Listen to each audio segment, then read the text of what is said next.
buenos días, tardes o noches. Si tienes alguna historia o relato que contar, puedes mandarlo al siguiente correo, bramplacecuenta@gmail.com. Se los dejaré en la descripción. Sin más, empecemos.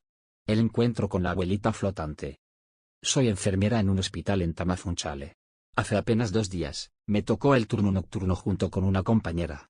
Ya entrada la madrugada, alrededor de las 2, el hambre nos venció, así que decidimos salir a comernos unas galletas afuera de la clínica.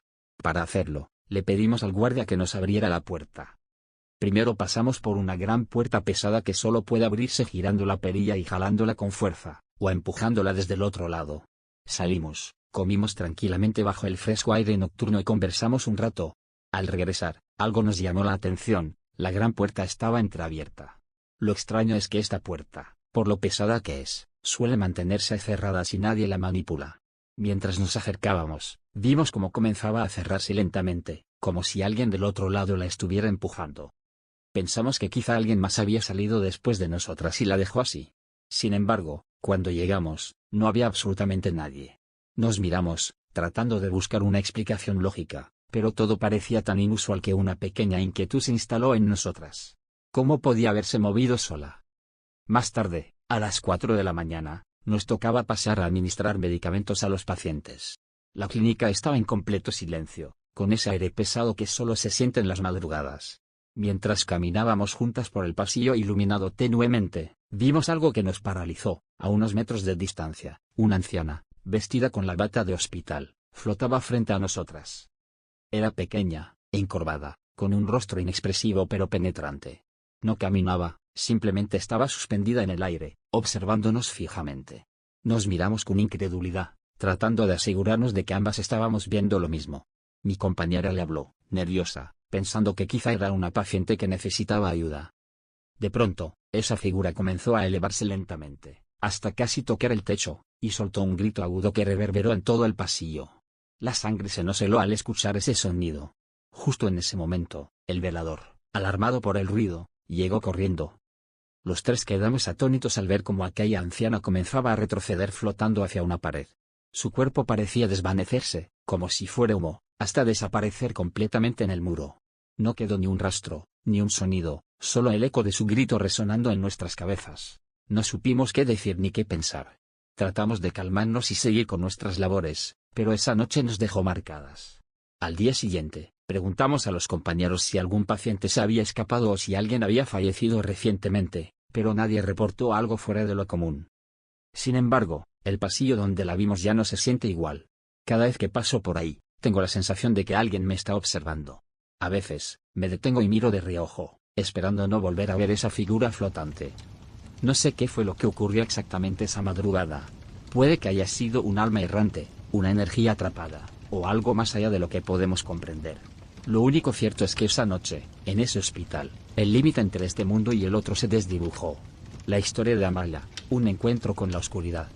Enclavada en la serranía huasteca, Gilit la guarda secretos oscuros que parecen escapar de toda lógica y realidad.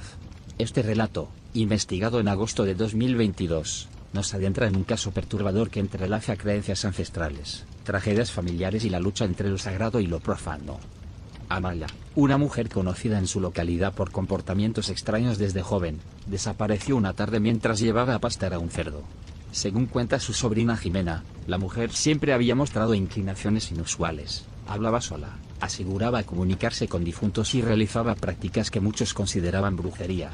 Sin embargo, nadie estaba preparado para lo que vendría después. El inicio del horror. Al percatarse de la desaparición, la familia inició una búsqueda desesperada. La policía no ofreció ayuda, por lo que decidieron explorar los alrededores por su cuenta. Fue durante estas jornadas que comenzaron a suceder eventos aterradores. Un ser de apariencia demoníaca, con lengua larga y un cuerpo que despedía humo, persiguió a los hombres de la familia hasta su hogar.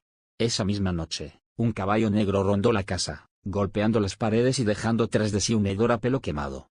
A la mañana siguiente, encontraron una yegua muerta y los animales de corral sin vida. También descubrieron una choza extraña en medio del monte, dentro de la cual había ropa de Amalia. La familia sabía que algo terrible estaba ocurriendo.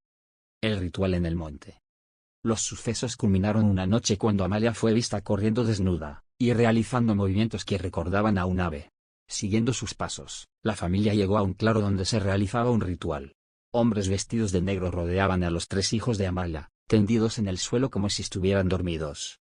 Amalia, en un estado de trance, pronunciaba palabras incomprensibles mientras sostenía un cuerno de venado. En medio de gritos y rezos fallidos, sacrificó a sus propios hijos en un acto que los testigos describieron como un pacto con Belcebú. La atmósfera era insoportable, olor a azufre, cánticos guturales y la incapacidad de moverse o reaccionar. El retorno de Amalia. Al regresar a la casa después de perder el conocimiento, encontraron a Amalia cubierta de sangre, gritando por sus hijos. Fue llevada primero a un sacerdote, quien se negó a atenderla por considerarla poseída, y luego a un pastor que intentó un exorcismo. Según los presentes, Amalia mostraba signos de posesión, ojos blancos, gruñidos inhumanos y escupía una sustancia negra. Finalmente, fue trasladada a un hospital psiquiátrico en la Ciudad de México, donde fue diagnosticada con esquizofrenia. Sin embargo, las experiencias paranormales no cesaron. Jimena relata que el cuarto donde la mantienen se llena de moscas al ingresar sacerdotes, y que Amalia reacciona violentamente ante símbolos religiosos. El legado del horror. Desde aquel evento, la familia quedó destrozada. Los testigos directos murieron poco después, y Jimena, la única sobreviviente cercana, vive con el trauma de aquella noche. Sueña constantemente con el rostro de su tía y teme que algún día pueda regresar, trayendo consigo la oscuridad que la consume. El Nahual de la Huasteca. En el 2017, recibí mi primer trabajo como maestra en una comunidad de la Huasteca potosina. Prefiero no mencionar su nombre, pero sí puedo contarles lo que allí viví. Me asignaron a la escuela primaria Miguel Hidalgo, ubicada en un municipio llamado Huehuetlán. Cuando me dieron las órdenes, mi familia decidió acompañarme para ayudarme a instalarme. Nos dirigimos en su carro hasta la comunidad, y desde nuestra llegada, la gente se mostró muy amable. Hacía meses que no tenían maestro, y estaban al borde de convertir la escuela en una de CONAFE, algo que no querían. El personal de la SEGE me dijo que había una casa del maestro junto a la escuela, algo que ya casi no se acostumbra. Aunque el lugar había sido limpiado por los vecinos, desde el primer momento sentí algo extraño en el ambiente. La casa, a pesar del esfuerzo por arreglarla, tenía un aire pesado, como si algo oscuro habitara allí. Mis padres se quedaron solo esa primera noche, y al día siguiente regresaron a la capital. Comencé a dar clases con normalidad, aunque desde el principio sentí miradas inquisitivas de los niños. Algunos de ellos me decían una palabra en tene que yo no entendía. Más tarde, una madre de familia regañó a su hijo por decírmela y me explicó qué significaba demonio. Me reí nerviosamente, sin entender qué podía haber causado esa impresión en los niños. Pasaron los días, y una tarde, una señora de la comunidad me llevó comida.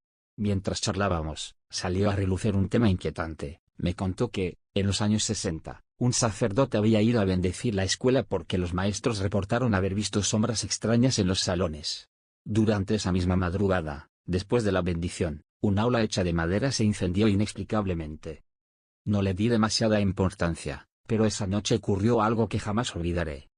Mientras dormía, me despertó un golpe en la ventana. Pensando que podría ser alguien de la comunidad, me levanté para asomarme, pero no había nadie. La inquietud comenzó a apoderarse de mí cuando vi, desde la ventana, una sombra moviéndose rápidamente por la cancha. Se deslizaba de forma antinatural, casi como si flotara, y desapareció en la oscuridad antes de que pudiera distinguirla claramente. Cerré las cortinas de inmediato y me acosté, tratando de calmarme con música en los audífonos. A la mañana siguiente, un grito desgarrador sacudió al pueblo. Una mujer clamaba por ayuda porque su pequeño hijo había caído en la noria de su casa y había muerto ahogado. La tragedia dejó a todos consternados, pero desde ese día noté que los habitantes empezaron a apartarse de mí. Algunos ni siquiera me saludaban. Los alumnos dejaron de asistir a clases. Al principio, tenía alrededor de 45 niños entre todos los grados, pero al cabo de unos días, apenas asistían 6. La única persona que seguía hablándome era la señora que me llevaba comida. Una tarde, me advirtió que los rumores en el pueblo señalaban que yo había traído la desgracia. Cuídese, maestra, me dijo, la gente aquí es rara. Y cuando creen algo, no hay manera de convencerlos de lo contrario. Decidí llamar a mis padres y pedirles que vinieran por mí. Encontré un punto alto donde había señal y les expliqué lo que estaba pasando. Me dijeron que partirían de inmediato, pero la noche cayó antes de que llegaran. Regresaba a la casa del maestro con la luz del teléfono cuando sentí una presencia siguiéndome. Miraba de reojo, pero no veía a nadie. Intenté calmarme pensando en mi familia, pero entonces escuché que alguien susurraba mi nombre. Levanté la vista y lo vi, algo estaba encaramado en un árbol. Sus ojos brillaban blancos en la oscuridad, y podía oír el sonido de algo que masticaba. A la luz de la luna distinguí una figura retorcida, con garras largas y movimientos inquietantes. Corrí con todas mis fuerzas hacia la casa, sintiendo que aquella cosa venía detrás de mí. Al llegar, cerré la puerta con seguro y me escondí bajo la cama. Pero el horror no terminó ahí. Apenas había cerrado los ojos cuando unos rasguños comenzaron a escucharse en las paredes. Luego, sentí que algo pesado subió a la cama. Su respiración era fuerte y profunda, y podía oír el crujido de sus movimientos. Me quedé inmóvil, temblando, mientras esa cosa murmuraba palabras ininteligibles. De repente, su voz se hizo más clara. «Aquí estás», dijo. Nunca olvidaré ese tono, era grave, gutural, como si proviniera de otro mundo. De pronto, sentí que algo me apartaba el cabello. Y oré en silencio mientras esa criatura seguía acechándome. Cuando logré levantar la cabeza, lo vi. Sus patas eran grandes, peludas, con uñas largas y amarillentas. Comencé a rezar desesperadamente. De repente, escuché golpes en la puerta y la voz de la señora que me llevaba comida. Estaba rezando en Tenec, y su oración parecía afectar a la criatura. Esta comenzó a emitir sonidos extraños, como gruñidos entrecortados, y finalmente se retiró. La señora, acompañada por otros hombres, entró a la casa y me sacaron de allí. Me llevaron a su casa, donde me hicieron una limpia con ramas y aguardiente. Me dijeron que aquello era un nahual que buscaba mi alma. Cuando mis padres llegaron esa madrugada, me despedí de esa comunidad para siempre. Jamás volví, pero esa experiencia, y esa voz, aún me persiguen en las noches más oscuras. Si te gustó el video, regálame un like y suscríbete. Muchas gracias.